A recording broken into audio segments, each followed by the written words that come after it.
நான் நிதிஷ் பாலாஜி. சென்னை ஸ்ரீ காளிகம்பாள் கோயிலில் நிறைய பிரச்சனை போயிட்டுருக்குன்றது எல்லோரும் பார்த்துட்டு தான் இருக்கோம், தெரியும்.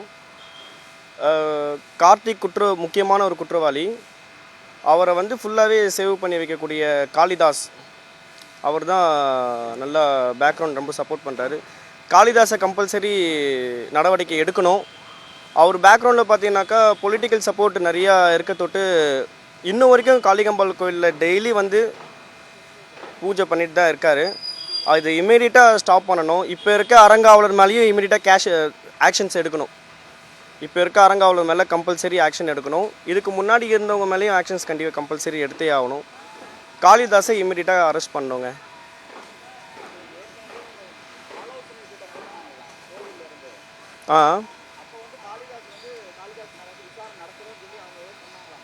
காளிதாஸ் மேலே விசாரணை நடத்துகிறாங்க. பட் ஆனால் அவர் கோயிலுக்கு வரக்கூடாது இதுக்கப்புறம்.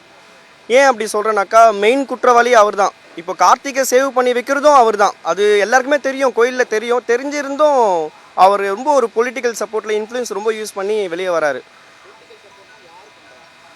அரசியல்வாதிங்க தான் சார். அரசியல்வாதிங்கன்னா புரிஞ்சுக்கணும். நம்ம அமைச்சர் லெவல் தான் கம்பல்சரி வராங்க. எல்லாம் என் சைடும் ரொம்ப வராங்க. வந்து கொஞ்சம் கொலை மிரட்டல் நிறையா கொடுக்குறாங்க.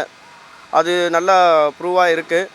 என்கிட்ட எவிடன்ஸஸும் இருக்குது. அவங்க எந்த மாதிரிலாம் கொலை மிரட்டல் கொடுக்குறாங்கன்றதும் அங்கே இருக்க பூசாரிலேருந்து நிறைய பேர் எனக்கு கால் பண்ணியே பேசுகிறாங்க. மிரட்டல் கம்பல்சரி கொடுக்குறாங்க.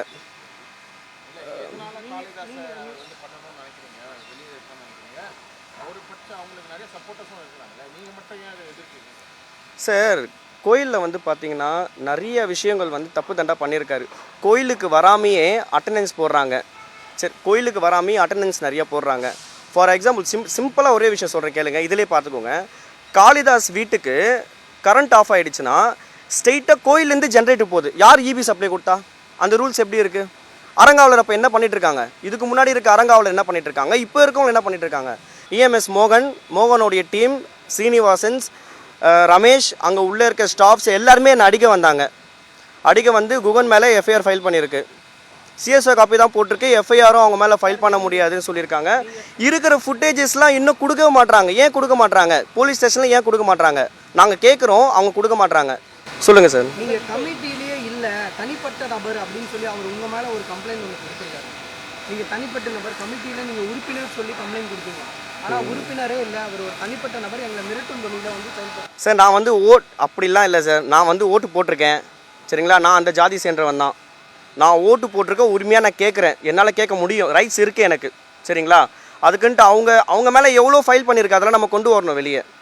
நான் என்ன சொல்கிறேன், இப்போ இருக்க அறங்காவலராக இருக்கட்டும், இதுக்கு முன்னாடி இருந்தவங்களாக இருக்கட்டும், நம்ம இந்த காளிதாஸ் வழக்கு சம்மந்தப்பட்டு உள்ளே இருக்க எம்ப்ளாயீஸை பர்சனலாக எல்லாருமே டீல் பண்ணி பாருங்கள், என்கொயரி வச்சு பாருங்கள்.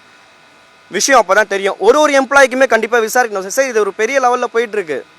இன்னும் நிறையா ரீச் பண்ணணும். இது கம்பல்சரி. அது எஃப்ஐஆர் எல்லாம் ஃபைல் பண்ணியிருக்கு. எப்படி சார்? நான் கோயில் மெம்பர் தான் சார். அவங்க இல்லைன்றாங்கனாக்கா ப்ரூவ் பண்ண சொல்லுங்கள். இருக்குது, நான் ஓட்டு போட்டிருக்கேன், எல்லாம் இருக்குது. எலெக்ஷன் இது இப்போ வந்து லேட்டஸ்ட் எலெக்ஷன் நான் போட்டிருக்கேன், ஓட்டு போட்டிருக்கேன், எல்லாம் ப்ரூஃப் இருக்கேன். எப்படி இல்லைன்னு சொல்ல முடியும்? அதுக்கு நான் கேஸ் போடுறேன் சார். சரி, ஆமாம் கொடுத்துருக்காரு இல்லையா? சரி, ஓகே, நான் அதுக்கு ரெஸ்பான்ஸ் பண்ணுறேன். இன்னும் எனக்கு எந்த காலம் வரல. இப்போ நீங்கள் சொல்லி தான் எனக்கே தெரியுது கம்ப்ளைண்ட் கொடுத்துருக்கேன்ட்டு. நான் அதுக்கு ரெஸ்பான்ஸ் பண்ணுறேன். நான் மெம்பர் தானே, என் ஃபேமிலியே மெம்பர் தான், கோயில் மெம்பர் தான். 4 தலைமுறையாக நாங்கள் எடுத்துன்னு தான் இருக்கோம் இந்த சென்னையிலேருந்து. இதுக்கப்புறம் மதுரை, இதுலேருந்து ஃபுல்லாக இங்கே தான் இருக்கும். இப்போ காளிதாஸ் வந்து இவ்வளோ ப்ராப்ளம் போயிட்டு இருக்கும்போது கூட கோயிலுக்குள்ளே அவ்வளோ இதெல்லாம் வந்து எல்லாரையுமே வெறுப்பேற்றுற மாதிரியும், என்னை ஒன்றுமே பண்ண முடியாதுன்றாருங்க. எனக்கு வேறு ஆயிரம் ஃபோன் போட்டு வாட்ஸ்அப் கால் பண்ணி எனக்கு சொல்கிறாங்க, உன்னால் முடிஞ்சதை பார்த்துக்கோ. என்ன சொல்கிறாருன்னா, அவர் அந்த வழக்கில் வந்து குற்றம் புரிஞ்சாருன்றதுக்கான முழு நிரூபணம் இல்லை, ஆன பிறகு அவர் மீது நாங்கள் நடவடிக்கை எடுப்போம். காளிதாஸ் மீது அந்த விஷயத்தில் சம்மந்தப்படும் போது கண்டென்ட்டில் அவர் நேம் வருது. 5 பேரில் அவர் காளிதாஸ் ஒரு நேம் வருது. கோயிலுக்கு அவமானங்க. எத்தனை வருஷமான அவமானம் இது? யாருனாலே பொறுத்துக்க முடியுமா? யார் கோயில் பாருங்கள், எல்லாம் விரிச்சோடி போய் கிடக்கு. ஒரு பொண்ணு வரல, ஒரு பசங்க வரல. அவங்க ஆளுங்க மட்டும் வந்துட்டு போகிறாங்க கணக்கு காட்டுற மாதிரி. எப்படி நம்ம ஒத்துக்க முடியும்? இமீடியட்டாக காளிதாஸை தூக்கணுங்க. ஏங்க தூக்க மாட்டீங்க? எதுக்கு தூக்க மாட்டீங்க? எனக்கு ஒன்றும் புரியலையே. ஆஃப்டர் ஒரு ஐயர் தானே அவர். ஒரு ஐயர் எப்படிங்க இந்த அளவுக்கு இவ்வளோ சொத்து எவ்வளோ நீங்கள் என்கொயரி பண்ணி பார்த்தா தெரியுங்க. செய்திகளை உடனுக்குடனும் துல்லியமாகவும் தெரிந்து கொள்ள சப்ஸ்கிரைப் பண்ணுங்க.